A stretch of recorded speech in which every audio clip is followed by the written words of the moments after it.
8 March એટલે આંતરરાષ્ટ્રીય મહિલા દિવસના અવસરે સુરતમાં નગરપાલિકા દ્વારા મહિલા સન્માન સમારોહનું ભવ્ય આયોજન કરવામાં આવ્યું હતું। આ કાર્યક્રમમાં સમાજ સેવા, શિક્ષણ, કળા, રમત ગમત અને વિવિધ ક્ષેત્રોમાં ઉત્કૃષ્ટ કામગીરી બજાવનાર મહિલાઓને અભિનંદન પાઠવીને સન્માનિત કરવામાં આવ્યા હતા।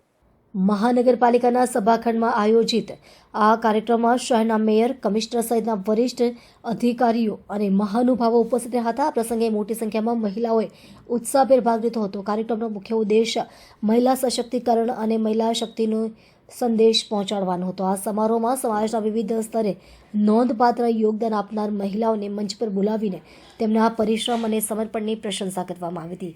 વક્તાઓએ મહિલાઓના વિકાસ વિના સમાજના વિકાસની કલ્પના પણ અધૂરી છે તેમ જણાવ્યું હતું।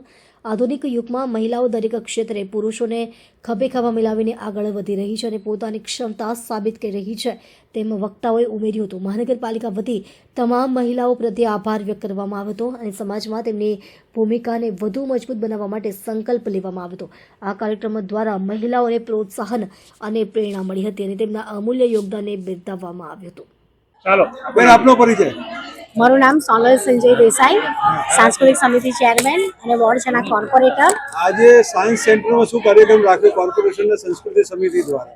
આજ રોજ આંતરરાષ્ટ્રીય મહિલા દિવસની ઉજવણી નિમિત્તે મહિલાઓના સન્માન માટે, એમના ઉત્સાહ વધારવા માટે અહીં આજે કાર્યક્રમ રાખ્યો હતો, જેમાં મહિલાઓને આમંત્રિત કરીને તેઓનું સન્માન કરવામાં આવ્યું અને આંતરરાષ્ટ્રીય દિવસની સૌને શુભકામના આપવામાં આવી। વાત કરીએ તો કયા ફેકલ્ટીની બહેનો કામ કરતી હતી એમને તમે સન્માન?